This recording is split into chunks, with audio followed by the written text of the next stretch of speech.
আলাইকুম। আপনারা বিশ্বাস করবেন না কুয়েতে কি পরিমাণ ঠান্ডা এখন। অনেকে ভাবে কুয়েত মানে শুধু গরম, মরুভূমির দেশ।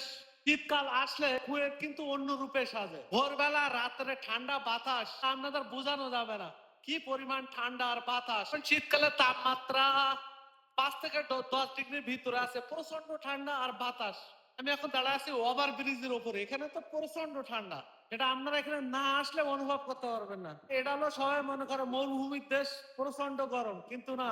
নভেম্বর, ডিসেম্বর, জানুয়ারি, ফেব্রুয়ারির লাস্ট তক এখানে কিন্তু প্রচুর ঠান্ডা পড়ে। এখানে এখন দেখছেন না প্রচন্ড, কিন্তু মনে রোদ মনে আছে প্রচন্ড রোদ, কিন্তু এর রোদ কিন্তু আছে কোনো কাজ না, কারণ যে পরিমাণ বাতাস হাত হাত ইয়ে হয়ে যাচ্ছে, বরফের মতো হয়ে যাচ্ছে হাত, এত পরিমাণ ঠান্ডা লাগছে। আর বাতাস তো প্রচুর, মানে এখন তাপমাত্রা আছে কত 5 থেকে 10 ডিগ্রির ভিতরে। এটা প্রচন্ড ঠান্ডা কিন্তু এখন কুয়েতে।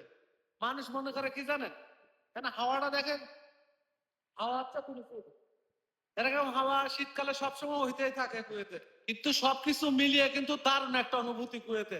এটা ভালো লাগে ঠান্ডার সময়, কিন্তু গরমের সময় আসলে বড় মুসিবত কুয়েতে।